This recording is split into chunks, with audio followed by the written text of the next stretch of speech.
पुरावा कुठं आहे तुमचा? हे जे महाग जात असलेलं म्हणजे तुम्ही 1950च्या अगोदरचा पुरावा जो म्हणला असेल तो कुणाचा आहे? म्हणजे तुमचा की तुमच्या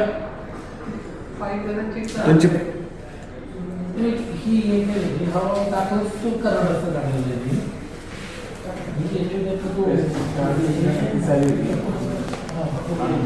त्या गावाचं तुम्ही चालू दाखल का नाही काढलाय? हा तुम्ही 98चा काढलेला आहे, तहसीलदारचा सेम शिकलेला आहे दाखला. पण आता नवीन फॉर्मॅटमध्ये सेम दाखला की जो SBOच्या सैनी होतो की तो दाखला का नाही काढलेला आता? आणि तुम्ही ऍडमिशन देताना कोणत्या याच्यात कॉलेज चालेल? नाही ऍडमिशन कोणत्या याच्यात रिझर्वेशन मध्ये? आता याची तक्रार काय होती की एलसी भेटत नाही कॉलेजमध्ये, एलसी भेटत नाही याच्यामध्ये. आता दाखला तर याच्याकडं दाखला काही आहे याच्यामध्ये, पण तुम्हाला ऍडमिशन घेताना SC मधलं का नाही घेतलं? SC म्हणून दिलंच नाही, ओबीसीतून नाही ओबीसीत तरी कसं भरला तुम्ही? महाराष्ट्रात ओबीसी ओपन मधनं भरला? नाही ओपन मधनं भरला, ओबीसी पण होणार, ओबीसी मधनं पण होणार. आपण त्यावेळेस आपण हा हे सर्टिफिकेट दाखवलंच नव्हतं ना? दाखवलं होतं. मग SC मधनं का नाही घेतलं? मग तुम्हाला त्यावेळेस सांगितलं होतं का ओपन मधलं ऍडमिशन झाले तुमचं? ते म्हणजे पहिले काय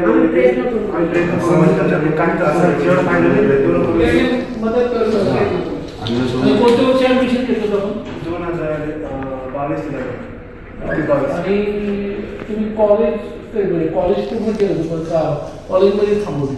सेकंड इयरमध्ये होतो मी. सेकंड इयरमध्ये मी शेवटचे सेम होतं ते फीच्या कारणाने मी दिलं नाही, मग ते इयर डाऊन झालं. त्यांना म्हणलं मग एवढी फी उरली सेकंड इयरची शेवटची इयरची. ओपन मध्ये ऍडमिशन घेतल्यानंतर तुम्हाला EBC सवलत भेटली. ओपन मध्ये पण आहे ना, मी कॉलेजला ती माहिती घेतली. कॉलेजचं असं म्हणणं आहे की आम्ही त्यांना ती EWS ची सवलत दिली होती, म्हणजे तुम्हाला आर्थिक दुर्बल घटकात ती जी सर्व सवलत आहे ती तुम्हाला दिली होती. म्हणजे टोटल फ्री ना? हा आर्थिक स्कॉलरशिप भेटली काही ती किती भेटली होती ते त्यांना सांगू दे.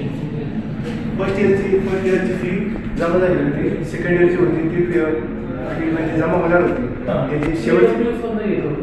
आता ऍक्च्युअली आता आपल्याला काय होतं ही कॉलेजमध्ये त्यांनी म्हणजे आता मी जी माहिती त्यांना कॉलेजला सुरुवातीला सांगितलं तेव्हा आपण SCच्या अनुषंगाने दाखल तुमचं काढून जे वगैरे काही ते ॲडमिशनच्या वेळेला पण त्यावेळेस सांगितलं असेल, परंतु त्याच्या अनुषंगाने दाखला काढायची काही प्रक्रिया झालीच नाही. आमच्याकडे जर झाली असतं तर आम्हाला आम्ही त्यांना उत्तर दिलं असतं किंवा आपला 1950च्या अगोदरचा पुरावा ह्या गावचा आहे आणि त्या ठिकाणी आपण ते प्रकार पाठवून देऊन आपण नाही करता. आताही आपल्याला त्याचं काढून द्यायचं असं तर आपण यांच्यामध्ये संबंधित तहसीलदाराशी पण आपण बोलू. ऑलरेडी यांच्याकडे सर्टिफिकेट आहे त्याच्यामध्ये भाग आणि म्हणजे ऑलरेडी गावाकडे लोक आहेत म्हटल्यानंतर दाखला हा दाखला जास्तीत जास्त 2 ते 3 दिवसात. SCचे दाखले आपल्याकडे SC ST असेल जास्तीत 2 ते 3 दिवसात भेटते ही एक. दुसरं आता कॉलेजचं जे झालं आहे कॉलेजचं याचं ॲडमिशन ओपनमधनं घेतलं. ओपनमधनं झाल्यानंतर कॉलेज असं म्हणणं आहे की आम्ही आता ते मी त्यांना घेऊन बोलवले असेल EWS मध्ये यांना ओपनमधनं ॲडमिशन घेऊन यांना आर्थिक दुर्बल घटकातला लाभ दिला गेला. त्यातल्या पहिल्या वर्षी ती जमा पण जाते शासनाची ती स्कॉलरशिप जमा होते. दुसऱ्या वर्षी नक्की काय झालं की याचा फी भरली नाही म्हणून तुला सेकंड सेम परीक्षा बसून दिलाय का? नाही म्हणजे बसता आला नाही, कॉलेजने बसून दिलं. कॉलेज तसं नाही बोललं, बरेच वर्ष एकदम का नाही दिली? असं झालं का क्लिअरन्स जोपर्यंत देत नाही तोपर्यंत तुला एक्झाम सीटवरची एक्झाम इंटरेस्ट नाही ना ते नाही देत. कॉलेजचं काय पैसे म्हणजे आता मी बोलून घेतो कॉलेजमध्ये तुला अडवलं कॉलेजने असं घडलं का? खरं बरं का अडवलं नाही, कॉलेज फी भरते तर तुला मी पुढे कंटिन्यू करते. नाही तुला एक्झाम देण्यापासून थांबवलं का? नाही कॉलेज तसं नाही म्हणजे काय एकदमच दिली. काय होतं दादा 2 गोष्टी. तुमचं जे काही डॉक्युमेंट काय असेल तुम्ही आमच्याकडे आला, तुम्ही आमच्याकडे आता आपल्याकडं जातीच्या दाखल्याच्या बाबतीत म्हणजे ओबीसी दाखला असेल 1967च्या अगोदरचा पुरावा जर असेल तो ज्या ठिकाणी असतो त्या ठिकाणी दाखला मिळतो. त्याच्या बाबतीतला रहिवासी वगैरे दाखले जे असते ते आम्ही देतो. पण जातीचा दाखला तुम्हाला त्या मूळ गावी काढावा लागतो. याचं कारण असं आहे, हा दाखला काढल्यानंतर प्रत्येक ह्याच्यातनं व्हॅलिडिटी होती. म्हणजे विभागीय जात पडताळणीकडनं हे जात पडताळणी केली जाते आणि त्या जात पडताळणी ऑफिसला तुमचे 1950चे म्हणजे SC अनुसूचित जातीच्या दाखल्यासाठी 1950च्या अगोदरचे पुरावे लागते, जमातीसाठी 1950च्या अगोदर लागते. हे पुरावे त्या ठिकाणी तुमच्या असते. म्हणून शासनाने असा निर्णय केलेला आहे की तुमच्या मूळ गावी तुमचा दाखला काढावा लागतो. त्याच्यामध्ये पुढची पद्धत अशी आहे की एखाद्याला आता काही समाज आपल्याकडे भटके असते पारधी वगैरे की त्या लोकांचे जुने डॉक्युमेंट असते. त्याच्यामध्ये शासनाने असं दिलेलं आहे की प्रांतांना ते अधिकार दिलेले मध्यंतरी आपण जे पारधी समाजाचे वगैरे की याचे जे काढून दिलेलं की त्यामध्ये ज्या लोकांना मूळ गावच नाही आणि ज्या लोकांचं 50च्या अगोदर कुठंच पुरावा नाही तर त्या लोकांना आपण एक साधी चौकशी करतो, गृह चौकशी म्हणतो. त्यामध्ये पोलीस पाटील वगैरे या सर्वांची एक गृह चौकशीचा रिपोर्ट घेतो आणि त्याच्या आधारे SDO सर त्याच्या आधारे आपल्याला दाखला देतो. त्याच्यामध्ये आपल्या भटक्या जातीचे जे दाखले आपण जे काढून दिले नवईद वगैरे तिथे आहेत. आता ह्याच्यामध्ये जर तुमच्या मूळ गावातला हा दाखला तुमचा मी पण संबंधित तहसीलदाराशी बोलतो आपल्या गावाकडे असं त्यावेळी तुम्हाला फक्त ॲप्लिकेशन करावं लागेल.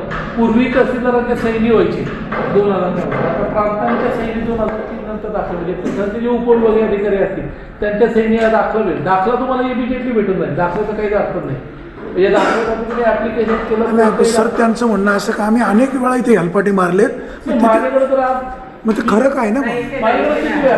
पोचतच नाही आलं. जे काय अरे आता तुम्ही काल बाईट दिली की बाबा आम्ही इथे खूप हेलपाटे मारले त्यांच्यापर्यंत पोचतच नाही आलं. जे काय होतं ते आम्हाला फिरवण्यात आलं फक्त. नाही पण इथं कुणाकडे आलं? त्या पोस्टाने आलं. त्यामुळे तुम्ही कोणाकडे आलते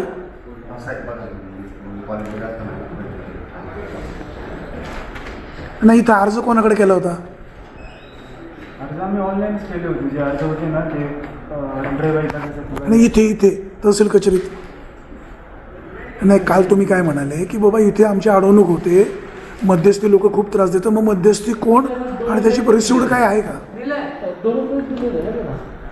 विषय हँडरेट असताना तर डोमेसाईल दिले म्हणजे पूर्वी ऑनलाईन दाखले नव्हते ना हे डोमेसाईलसाठी दिले. आणि मग तुम्हाला इथं त्रास नेमका काय झाला मग तहसील कचेरीमधून? कशात नाही त्रास झाला, तसं लोकल पातळीवरती झालं. लोकल म्हणजे कुठे? जिथे मंजुरी करतात ड्रायव्हर दाखले पुरावे इथे इथे नाही. मग इथेच. तिथे रहिवाशी दाखला कोणी म्हणतो? तलाठीकडून जो म्हणजे तर तुम्ही एक नक्की ठरवा नक्की प्रॉब्लेम काय आहे. काय होतं कन्फ्युजन वाढतं ना कारण नसताना. दादा रहिवासी दाखला मूळ गावी पाठवत नाही आपण. मुख्य माहिती करता सांगतो रहिवासी दाखल्याच्या बाबतीतला फार क्लिअर नियम आहे आणि माझ्याकडे जे डॉक्युमेंट दिसते ते त्यामध्ये ऑलरेडी डोमेसाईल दाखला जो आहे ना तुमचा डोमेसाईल दाखला तुम्हाला दिलेला आहे. डोमेसाईल दाखला तुम्हाला 2000 साली तुम्ही डोमेसाईल दाखला काढलेला आहे. कॉलेजच्या टायमाला काढला. हां बघा ना भेटलाय की आपण 2021ला पण भेटलाय हा डोमेसाईल. डोमेसाईल सर्टिफिकेटसाठी नोट केलं मी. विकास सर्टिफिकेटसाठी कागदपत्र जमा केली होती. आपण ते सबमिट कुठे केलं ते सबमिट तिथं सबमिट त्याची रिसिव्ड कुठे? रिसिव्ड हा बरं ठीक आहे. डोमेसाईलचं नाही सर काय होतं मेसेज चुकी जातो बाहेर. कास्ट सर्टिफिकेट तुम्ही कुणाकडे सबमिट केलं? कास्ट सर्टिफिकेट काढायचं इथंच तहसीलदार कार्यालय. सुविधा केंद्राकडं C2 मध्ये केलं होतं. त्याची पोच वगैरे असेल. नाही काका हा जर तुम्ही काढला दाखला डोमेसाईल हा दाखला काढला हा तुमचा रहिवासी दाखला आहे. हा तुम्हाला भेटलेला पण आहे. तर ते पण तुम्हाला तो सांगतो मुलाच आहे सर, माझा. हा ना म्हणजे मुलाचा म्हणजे मुलालाच आपण आता काय दिलं बघा कुमार अनिकेत बापू कोण तूच ना अनिकेत बापू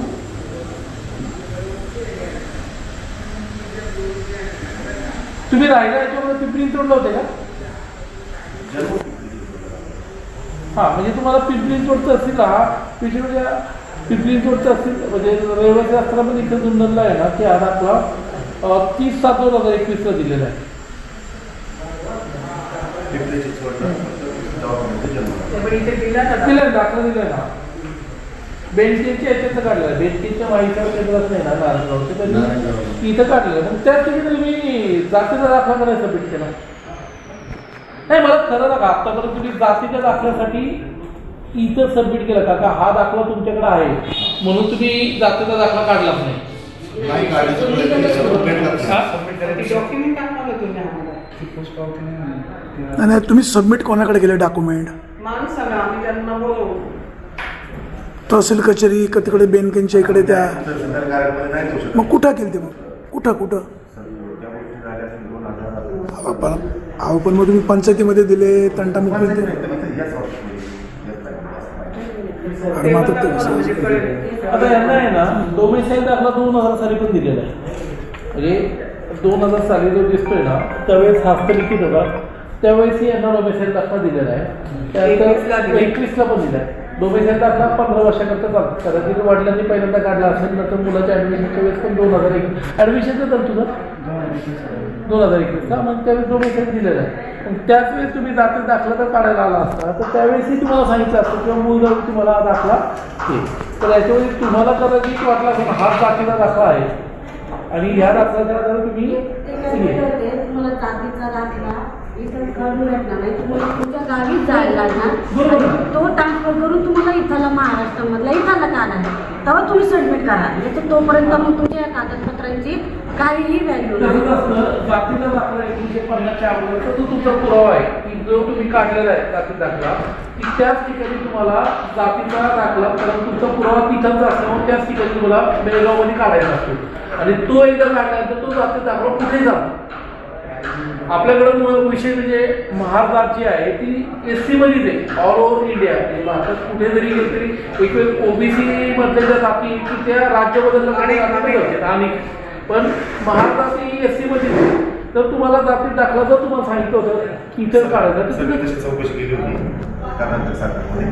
तर तिथं असं सांगण्यात आलं त्याचं शिक्षण महाराष्ट्रामध्ये जन्म महाराष्ट्रात कर्नाटक देशाचा काही एक संबंध नाही.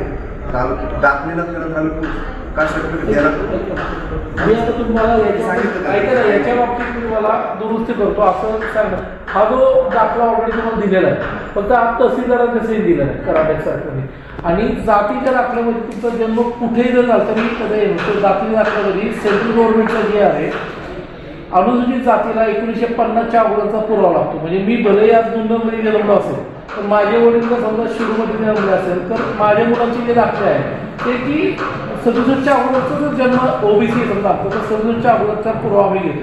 तसं तुमच्यावरती 1950च्या अगोदरचा पुरावा जर कर्नाटक राज्यातला आहे बेळगावमधला तर तुम्हाला त्याच ठिकाणी जातीचा दाखला भेटणार आणि तुम्ही ऍप्लिकेशन तिथे जरी केलंय का तिथे केलं तर मला ऍप्लिकेशन आहे करायचं. ऍप्लिकेशन करण्यासाठी मी चालू सुद्धा होतो. पहिली चौकशी करून घेतली. नाही वाटलं तुम्ही आज माझ्या मी तिथं ते तहसीलदार डॉक्युमेंटच नाही तर आम्ही सगळे डॉक्युमेंट तुम्हाला ट्रान्सफर करायला लागतील तिकडे. ट्रान्सफर करावं लागत नाही दादा. ट्रान्सफर फक्त जातीत दाखला काढण्यासाठी तुमचा ऐका ना इथंचा तुमचा म्हणजे हा जन्माचा दाखला जो काही तुमचा स्कूल लिव्हिंग सर्टिफिकेट ज्याच्यावर तुमची जातीचा उल्लेख असतो. वडिलांचा जन्माचा दाखला असेल तर त्यांच्या जातीचा उल्लेख असतो त्याच्यामध्ये. जर तो 1950च्या अगोदरचा जर असेल तर तुम्हाला 1950च्या अगोदरचा जो पुरावा असेल की ज्याच्यामध्ये तुमच्या आजोबांचा त्याच्यामध्ये जन्म किंवा मृत्यूचा दाखला असतो त्याच्यात जात लिहिलेली आहे तो दाखला ज्या ठिकाणी असतो त्या ठिकाणी म्हणजे तुमच्या दोघांच्या दाखले देऊन एक ॲफिडेव्हिट देतो आपण प्रतिज्ञापत्र आणि त्याच्यामध्ये वंशव आपण सांगितलेले असते किंवा माझे आजोबा आहे वडील हे आमचे जन्म अशाशे झालेले आहे ही जाते आणि 50च्या अगोदरचा असा पुरावा असल्यामुळे ते प्रतिज्ञापत्र आपण देतो की आम्हाला चुला चुलत्याचं सांगली जिल्ह्यात मी सांगतो 2004च्या अगोदर भेटत होते ना हा दाखला कधीचा आहे 1996चा आहे. ही जी सुधारणा जी झाली की ही 2004 नंतर झालेली. अगोदर जातीचे दाखले कुठेही भेटायचे यायचे ज्यावेळेस जात पडताळणी आल्यानंतर की मग त्याच्यानंतरच हा GR आलाय की तुमच्या मूळ गावी जातीचे दाखले काढायचे ज्या ठिकाणी तुमचा 50च्या अगोदरचा पुरावा असेल 67च्या अगोदरचा अगोदर दाखले भेटत होते ना. हा म्हणजे हा पण दाखला तुमचा कदाचित त्यावेळेस तुम्ही तिकडं बेळगावला असं म्हणून तिथं काढला असेल तुम्ही पण नाही मी मराठीतच होतो. 10वीला असताना मी मराठी शिक्षण घेतले. 10वीला असताना नाही हा तुमचा मूळ गावचा दाखला हा तिकडेच काढलं कारण काय ही सुधारणा जी झाली की जातीचे दाखले मूळ गावी काढायची नंतर झालेली अगोदर जातीचा कुठलाही कुठं दाखला जात पडताळणीला ज्यावेळेस अडचण यायला लागलं त्यावेळेस हे दाखले नाही सर, आता हे आतापर्यंत तुमच्याकडे ॲडमिट झाले नाहीत नाही. हे कन्फर्म झाले. आता यांना दाखला कसा मिळेल आणि आपल्याकडनं प्रयत्न कसे राहतील? आता तुम्हाला याच्यासाठी मी तुम्हाला सांगतो, मी या तहसीलदाराशी स्वतः बोलतो की या इथं तोडेगावच्या तहसीलदाराशी बोलतो. तुम्हाला मूळ गावी तुमचे जे काही चुलते वगैरे तुम्हाला मूळ गावी द्यावं लागेल. त्यामध्ये फक्त तुमचा याचा जो आता जन्माचा दाखला, तुमचा दाखला, आधार कार्ड हे घेऊन 1950चा दाखला जो तुमचा बेळगावमध्ये तुमचा पुरावा तिथं कोणी का तुम्ही तो आहे. आणि त्याच्यावर हे पण जोडा तुम्ही, हा दाखला जोडल्यानंतर ही फाईल काढली का तुमचे सगळे डॉक्युमेंट त्याच्यावर असतील आणि दाखला जास्तीत जास्त 3 ते 4 दिवसात भेटेल. सर, आपल्या कार्यालयाकडून यांना मदत काय होईल? आमच्याकडे मी स्वतः संबंधित तहसीलदाराशी बोलतो. त्याच्यामध्ये जातीचे दाखले देण्यासाठी काय काय डॉक्युमेंट लागते त्याची पण मी आपली याच्यातली चेकलिस्ट देतो. चेकलिस्टप्रमाणे इथांचे याचे डॉक्युमेंट आम्ही तयार करून देऊ सगळे. त्याच्यासाठी प्रतिज्ञापत्र आता कर्नाटकमध्ये करून घेतलं जातं, कारण ॲफिडेविट जे असतं की ते त्या मूळ राज्यातल्या लँग्वेजमध्ये करावं लागतं आणि तो एकदा दाखला काढल्यानंतर तुम्हाला कुठे ॲडमिशन देतो. म्हणजे तो SC जातीचा दाखला कुठेही जातो भारतामध्ये. त्यामध्ये 2 फॉर्मॅट असते. मी तुम्हाला तर मी ते तहसीलदाराशी बोलतो. काढताना ते ना तुम्ही राज्याचा फॉर्मॅट आणि सेंट्रलचा असे दोन्ही काढून घ्या. म्हणजे ते तुम्हाला काय मिळेल. आता हा एक आधुनिक मुलगा, अजून कोणी मुलगा आहे तुम्हाला, त्याचाही काढताना एकाच वेळेस काढून घ्या. दोघांच्या एकाच वेळेस काढून घ्या. त्यासाठी मी स्वतः पण बोलतो आणि मी त्यांना इथं तुमची परिस्थिती वगैरे सांगतो की याच्या. आता दुसरा विषय कॉलेजचा जो राहिला आहे की कॉलेजचं आता ॲडमिशनच त्यांचं ओपनवर नाही घेतलेलं आहे. त्यावेळी त्यांनी तर कॉलेजची जी मी माहिती घेतली, कॉलेजने यांना आर्थिक दुर्बल घटकामधनंही हे केलेलं आहे. कॉलेजचं असं म्हणणं आहे की आम्ही यांना एक्झामला बसवू नको असं कधी सांगितलं नाही. म्हणजे हे बाबा हे खरं आहे का? फक्त एकच लागली कॉलेजकडून ते त्या नेक्स्ट एक्झाम डॉक्युमेंट अडकून ठेवलेले आहेत. ते ती डॉक्युमेंट बोलू ना. फक्त डॉक्युमेंट नाही, पण सर्वात महत्त्वाचं काल जी एक हे झाली किंवा कॉलेजने तुम्हाला फी भरली नाही म्हणून असं काय झालं. ते महत्वाचं आहे, त्याने त्याचं उत्तर देणं गरजेचं आहे. आम्हाला पण अपेक्षा कॉलेज म्हणजे कॉलेज कॉलेज बदनाम होतं याच्यावरती. कारण काय होतं आणि कॉलेजने कॉलेजने तुमची अडवणूक केली का? की तुम्ही फी भरल्याशिवाय तुम्हाला बसता असं म्हणतात. तुझी आई होती काल. कॉलेज असं म्हणणं होतं तुम्ही फी भरा तर तुम्हाला आणि आजकाल मग तुला नाही. अडवलं का परीक्षेला बसायला? नाही पूर्ण अडवलेलं नाही, फक्त असं बोललं त्यांनी जातं. दिली नाही परीक्षा.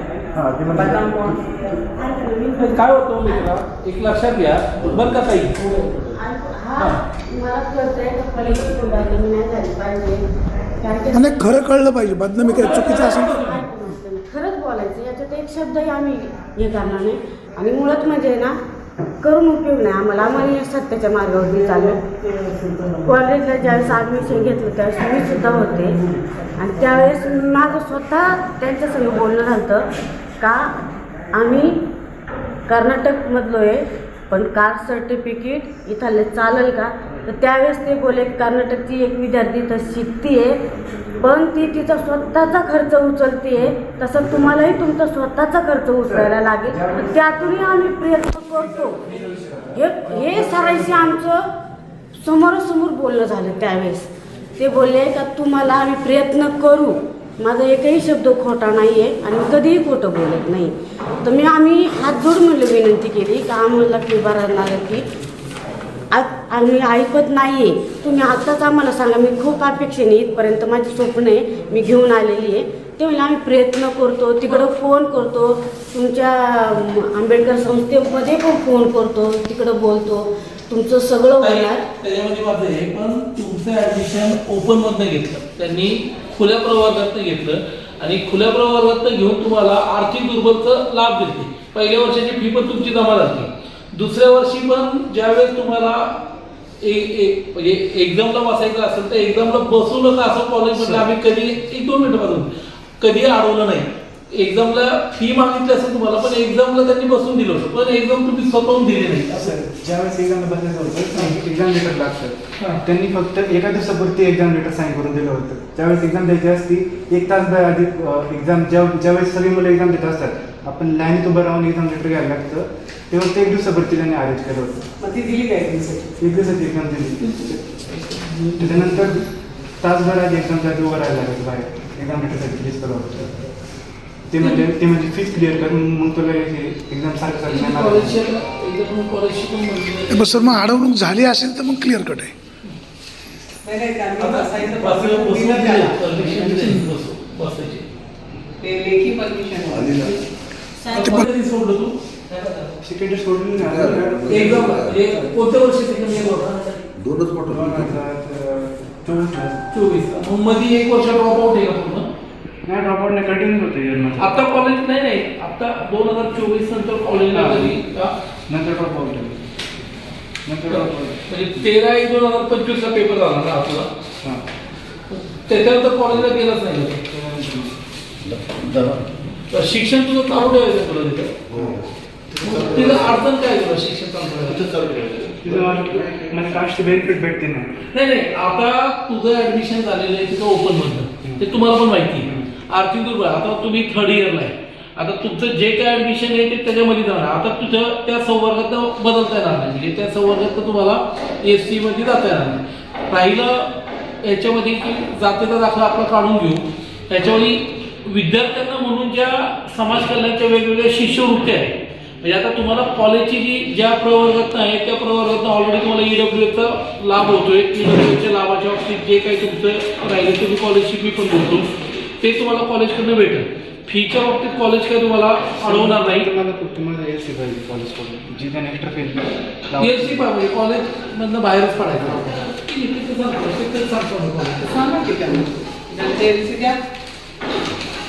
जैन कॉलेज नंतर सरांना सुद्धा भेटायला गेले होते सरांशी मी बोलले तुमच्या सरांचं कोणतं नाव आहे ते आपल्या तासभर बोलले होते त्या सरांचं नाव दिलं बरं ठीक आहे त्या सरांनी ना आम्हाला एकच सल्ला दिला का याचे 2 वर्षाचं बाकी राहिले ते पेपर ते पण याच्या डोक्याला बोजा होणार अजूनही त्याची परीक्षेचं हे होणार त्यांनी डायरेक्ट अशी मनामध्ये भीती भरवली की याचे ते विषय सुटूच शकत नाही कारण की याचं डोक्यावरती एवढा लोड येणार चालूच एक्झाम हे पण येणार हा कसा एवढा मॅनेज करणार मग ते बोलले की तू नव्याने पुन्हा ॲडमिशन घे मी म्हणलं सर जे चाललंय ते सुरळीत चालू शकत नाही तुम्ही काय करताय विद्यार्थी तुमच्या ताब्यात देतोय आम्ही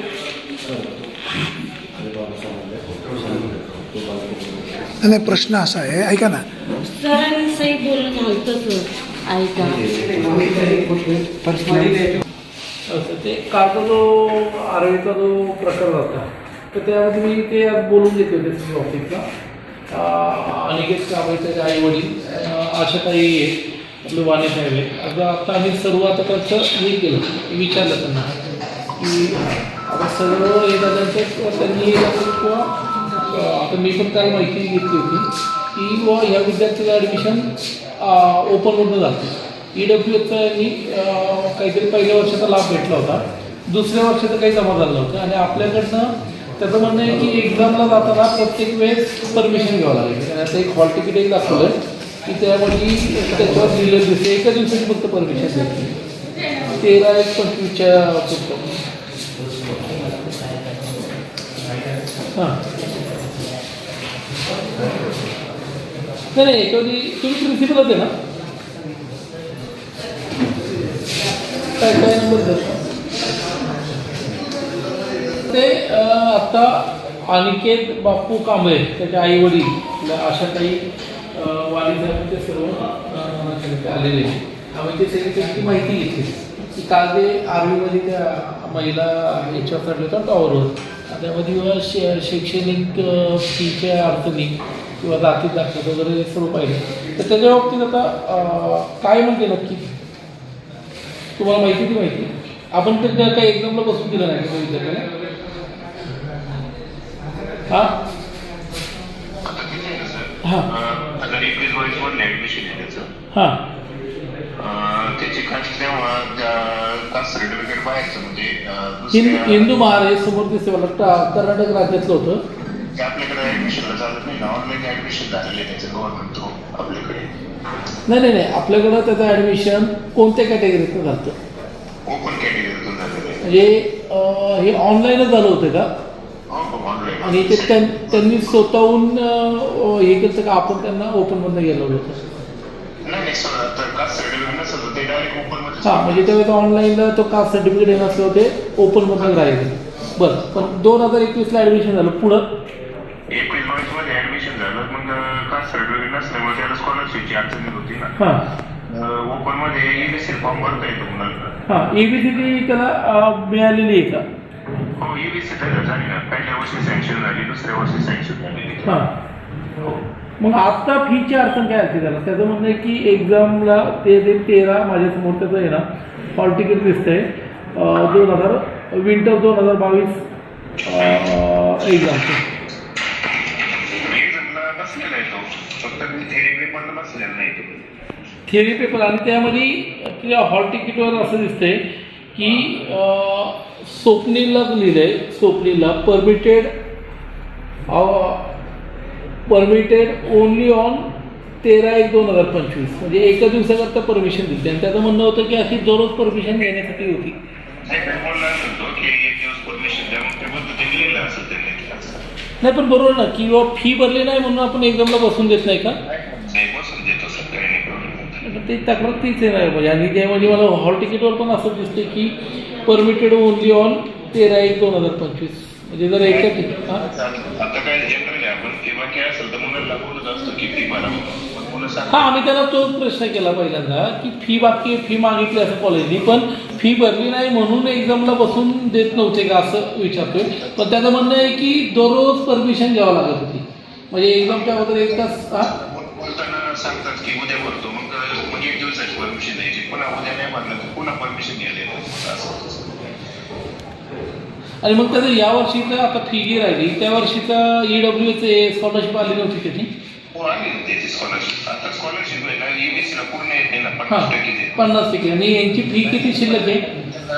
14,000 काहीतरी 600 रुपये बाकी. 14,600 फी बाकी आहे. हो हो हो. एक मिनिट समोर वडील आहे, बोला तुम्ही. ज्यावेळेस मी 14,000 म्हणजे 15,000 दरम्यान होती, 15,000 रुपये घेऊन मी NC काढण्यासाठी ज्यावेळेस आलो त्या टायमाला 58,000 रुपयाचा आकडा मला सांगितलं होतं.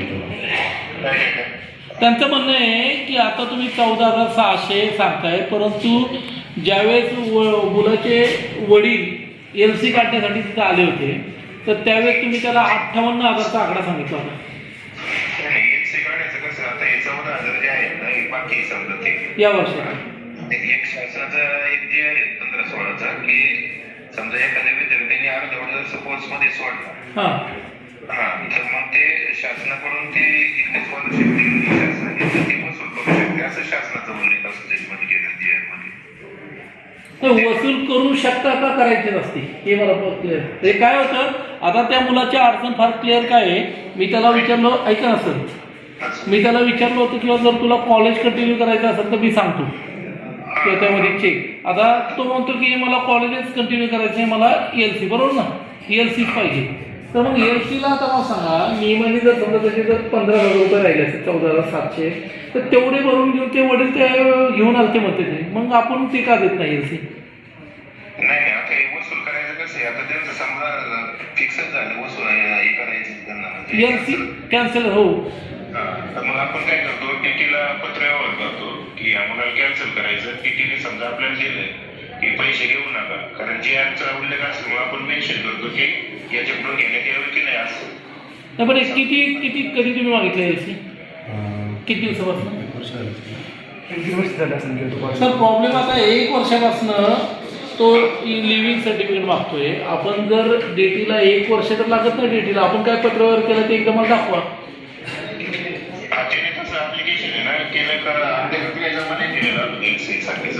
काय होतं सर का आता सर्वात महत्त्वाचं जर पाहिलं ना आता ठीक आहे त्यांना आम्ही हे विचारलं होतं किंवा तिथे तुम्हाला शिक्षण पण कंटिन्यू करता येईल तुम्हाला आम्ही त्याची सांगतो. आता जर त्यांना LC जर त्यांनी तुम्हाला त्यावेळेस माहिती असेल तर 1 वर्ष त्याचं नाव आपलं LC ठेवल्यामुळे जातं ना आणि 15,000 रुपये भरायला तयार असताना 58,000 रुपये सांगितल्यामुळं त्यांची 58,000 रुपये भरण्याची परिस्थिती नाही.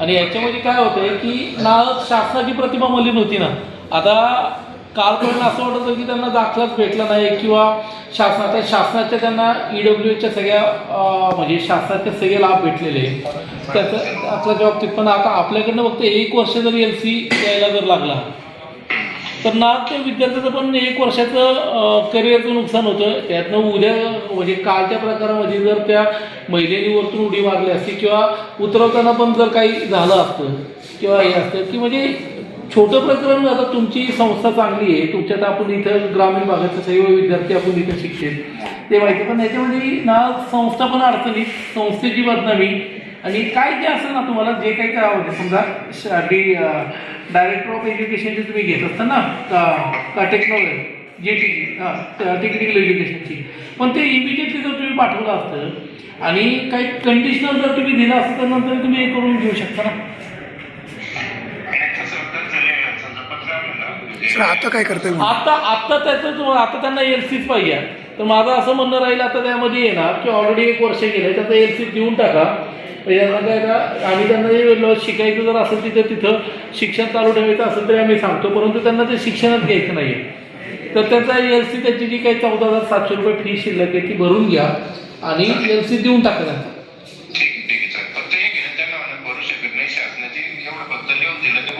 लिहून देतील ते अर्ज करतील. हो हो ते लिहून घ्या आणि वाटलं तर त्याच्यामध्ये तुम्हाला काय ॲफिडेविट असतं ते ॲफिडेविट करून घ्या की बाबा आपल्या साधं जे माहिती केंद्राचं मी स्वतःहून माझा दाखला मी काढतो. स्वतःहून माझा दाखला माझी फी भरण्याची कॅपॅसिटी असल्यामुळे मी माझं स्वतःहून हे करून घेतो.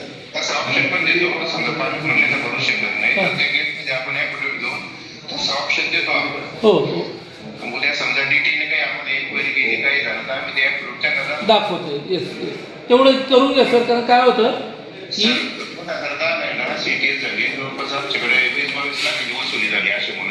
नाही बरोबर आहे. आता या गोष्टी आपल्याला माहिती आहे एज्युकेशनच्या, म्हणून तर आम्ही या सगळ्या गोष्टी काय होतं की ज्यावेळेस विचारलं जातं त्यावेळेस माहिती बाहेर एक जाते. आम्हालाही सुरुवातीला असं वाटलं की एक्झामला बसून त्याला विचारलं तर तो म्हटलं एक्झामला बसून देत होते पण दररोज परमिशन. आता एज्युकेशन संस्था चालवायची म्हटलं तरी आपण फी वगैरे हे करण्यासाठी करतोच आपण की दररोज हे करतो.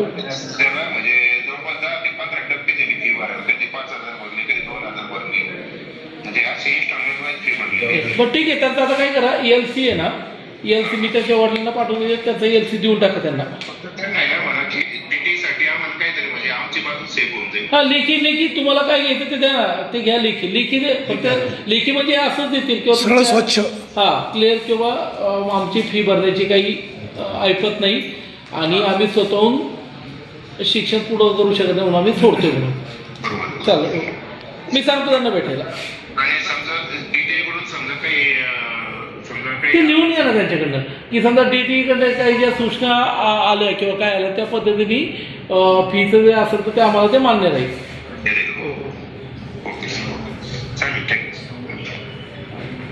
तुमच्याकडे तर फीचे भरायचे पैसे आहेत ना, पण तुम्ही सध्या नाही थोडं मॅनेज करावं लागेल. हा पण ते करा पण म्हणजे परत कन्फ्युजन नको व्हायला. म्हणजे आपलं काय 14,700 रुपये फी भरून ते तुम्हाला ते LC देते ती भरण्याची तयारी. आणि आमचं असं म्हणणं होतं की एज्युकेशन चालू ठेवावं म्हणजे ते कॉलेज ते तयार आहे. कास्टचं बेनिफिट काय लागलं ऐका ना आता दादा 2021ला ज्यावेळेस तू ॲडमिशन घेतलं समजा ठीक आहे तुमचं शिक्षण काय झालं ज्यावेळेस तुमचं ॲडमिशन झालं तुम्ही ऑनलाईन फॉर्म भरला 2021ला. ऑनलाईन फॉर्मवरच तुम्ही ओपनमध्ये ॲडमिशन घेतलं. असं नाही की तुम्हाला माहीत नाही तुमचं ओपनमध्ये ॲडमिशन झालं की आता पुढे जाऊन तो सांगतो की कास्ट जरी सक्ती केली होती ओपनमधूनच ॲडमिशन. हा पण त्यावेळेस आता हे त्यांनी स्वतः स्पीकर फोन होता त्यांनी नाही ते ओपनमधून तुमचं कास्ट सर्टिफिकेट त्यावेळेस 2021 नंतरही तुम्ही त्या एका वर्षात जर कर्नाटकमधून सर्टिफिकेट आणलं असतं तर नेक्स्ट इयरला तुम्ही तुमचा इयर गॅप घेऊन पुन्हा तुम्हाला SC मधनं भेटला असतं. अजूनही तुम्हाला सांगतो याच्यामध्ये मी आता त्या बेळगाव तहसीलदारशी बोलतोय तसले काही इथं डॉक्युमेंट ट्रान्सफर करावं लागत नाही. GR प्रमाणे दाखला त्याला मी सांगतो काय तो दाखला तुम्हाला भेटेल त्यामध्ये तुम्हाला तो दाखला घेऊन तुम्हाला परत LC पण भेटेल. तुम्हाला जिथं कुठे ॲडमिशन घ्यायचं असेल कास्ट घेऊन तुम्ही 100% घ्या. तुम्ही आता समाधानी आहे का? कास्ट सर्टिफिकेट असतं ना सर आता जरी भेटलं नव्हतं तरी सुद्धा आम्ही पुन्हा दुसऱ्या एखाद्या संस्थेत नाही मुद्दा समजून घ्या दादा. तुम्हाला तिथला दाखला मिळण्यासाठी त्यांना कास्ट सर्टिफिकेट पाहिजे, कास्ट मारल्या पाहिजे, 8 दिवस ते जावं लागेल त्यांना. आणि कोऑर्डिनेशन तुटलं नाही पाहिजे. सगळं मान्य पण प्रशासन त्यांना पूर्ण सहकार्य करतंय. आता पुढची जबाबदारी तुमची आहे. तिथे जाणे ते तिथं ॲप्लिकेशन देणे म्हणजे समज गैरसमज होणार नाही. तुमचं काम मार्गी लागलं नाही तर इथे येऊन पुन्हा भेटा. कोणत्याही कार्यालयात गेल्यानंतर तुम्हाला एक सांगतो आता एवढी ट्रान्सपरन्सी आहे गव्हर्नमेंटच्या याच्यामध्ये. कोणत्याही कार्यालयात गेल्यानंतर तहसीलदार नायब तहसीलदार हे डायरेक्ट भेटतात आणि कुणी आता काही पहिल्यासारखं नाही की आहे की डायरेक्ट तुम्ही त्या अधिकाऱ्यांना जाऊन भेटलं पाहिजे. म्हणजे तुम्ही आता मला अगोदरही सांगितलं की इकडं दिसतं तुम्ही सबमिट केलं, तुम्ही डोमेसाईल सबमिट केलं, डोमेसाईल तुम्हाला 2021 भेटलेले. जाती दाखल्याच्या बाबतीत पण तुम्ही त्यावेळेस जर तहसीलदारांना भेटला असता तर हाच जातीच्या दाखल्यासाठीच ॲप्लिकेशन केलं, मला डोमेसाईलसाठी. तर आपण वेल एज्युकेटेड आहात, त्याची पोच द्या, म्हणजे आपण जो ऐका ना, असं होत नाही. ग्रॅज्युएट आहे डोमेसाईल, मग तुम्हाला हातात आल्यानंतर तुम्हाला डोमेसाईल पण ॲडमिशनला लागतं. तुम्ही ते डोमेसाईल ॲडमिशनला लावलं पण असेल, पण ठीक आहे त्यावेळेस पण तुम्ही तहसीलदारांना भेटला असता. आता तुम्ही काय करा, मी बेळगाव तहसीलदाराशी बोलतो, त्यांचा एक नंबर घे, तुमचा नंबर सांगा मला आणि चेक लिस्ट द्या त्यांना काय काय लागतं. पण त्यांना 96 23 26 85 85 80. नाही. बापूराव कांबळे. बरं का बापूराव कांबळेजी, आता तुम्ही इथे तहसील कचेरीमध्ये आलात, तुम्हाला जी माहिती दिली ह्या माहितीवर तुम्ही समाधानी आहात का? नाही विचारतोय तुम्हाला. असं समाधान तेव्हाच भेटणार साहेब. आता तिकडून ज्या टायमाला तुम्ही कर्नाटक शासनाचे इथे यांनी दिलेल्या माहितीवर तुम्ही समाधानी आहे का? एफसीसाठी जे तुमचं म्हणलं हा एलसीचं ते कॉलेजकडून तुम्हाला समाधानकारक मिळालं. आणि कास्ट सर्टिफिकेटच्या बाबतीत साहेब मला असं सांगण्यात आलेलं आहे तिकडून एक आधार कार्ड सुद्धा ट्रान्सफर करून घ्यावं लागतं. नाही करून घ्यावं लागेल सगळा. मी तुम्हाला हे मी त्या तहसीलदार शोधतो. आधार कार्ड हे युनिक आयडेंटिफिकेशन नंबर असतो. म्हणजे काश्मीरमधल्या माणसाचा पण UID हा कन्याकुमारीमध्ये चालतो. त्यामुळे असं जर कुणी तुम्हाला जायचं आहे तुम्हाला पाहिजे, मी त्यामुळे तुम्हाला म्हटलं तहसीलदारांशी बोला. आधार कार्ड युनिक नंबरच येतो, म्हणजे तुमचा नंबर ऑल ओव्हर भारतात कुणाला नाही दुसरा. त्यामुळे आणि तो आधार कार्ड त्यामुळं मराठी आणि इंग्लिश दोन्ही. फक्त तुम्ही जर आधार कार्ड ते कर्नाटकमध्ये काढला असेल तर त्याच्यामध्ये तुमची कन्नड आणि इंग्लिश, तुम्ही महाराष्ट्रात काढला असेल तर मराठी आणि इंग्लिश असेल. त्यामुळे आधार कार्ड मागणं शक्यच नाही मी तुम्हाला. मग आता मिळालेल्या माहितीवर तुम्ही समाधानी आहे? बाकीचे डॉक्युमेंट समजा शिक्षण महाराष्ट्रामध्ये ते पण चालतं. तुमचं जन्म दाखला याचा तुमचा महाराष्ट्रातला 1950च्या अगोदरचा जो पुरावा आहे ना, तो फक्त तुम्हाला तिथाचा की ज्या गावचा आहे त्या ठिकाणचा तुम्हाला म्हणजे ते आता बेळगावचा असेल तर बेळगावचा तुम्हाला द्यावा लागतो. तुमचे वडील, तुमचे आजोबा, त्यांचं रेकॉर्ड आहे की तिथे? आणि आता तहसीलदार साहेब काय म्हणाले तुमच्या लक्षात आलंय, तुम्ही उच्च शिक्षित आहात, आता तुम्ही समाधानी आहे? हा जावं लागेल ना शेवटी. जाऊन काय करा, 4-5 दिवसाकरता राहा. एकदा सबमिट केल्यानंतर तुम्हाला काय ते दाखवा, तुम्हाला कोणी तो प्रिंट रिप्लाय त्यांना द्यावंच लागेल ना. एका सर्टिफिकेट मी कागदपत्र सबमिट केल्यानंतर दुसऱ्या दिवशी भेटले. नाही, पण तिकडे पण लगेच भेटेल. काय अडचण आली तर तहसीलदार साहेबांना भेटा. माझा नंबर घेऊन जा. मी आता ते सगळं पाठवणार पण आहे. आपल्याकडून पूर्वी तहसीलदार तसंही बोलून घेतो तहसीलदार, तुम्हाला पण सांगतो.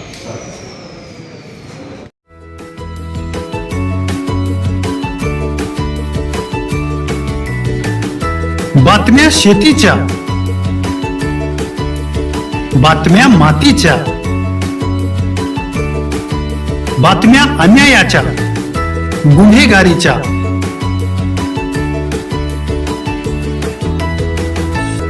राजकारणाच्या आणि समाजकारणाच्या, शोषणाविरुद्ध बुलंद आवाज, जनसामान्यांच्या हुंकाराची गाज, सत्कार्याला प्रोत्साहन, दुष्कृत्याला अनुशासन, निर्भीड, निस्पृह, सडेतोड, बेधडक आणि रोखटोक म्हणजेच विघ्नहर टाइम्स. शोध बातमीचा, ध्यास सत्याचा. आपलं चॅनल, आपली बातमी. सबस्क्राईब तर कराच, पण बेल आयकॉनवर क्लिक करायलाही विसरू नका.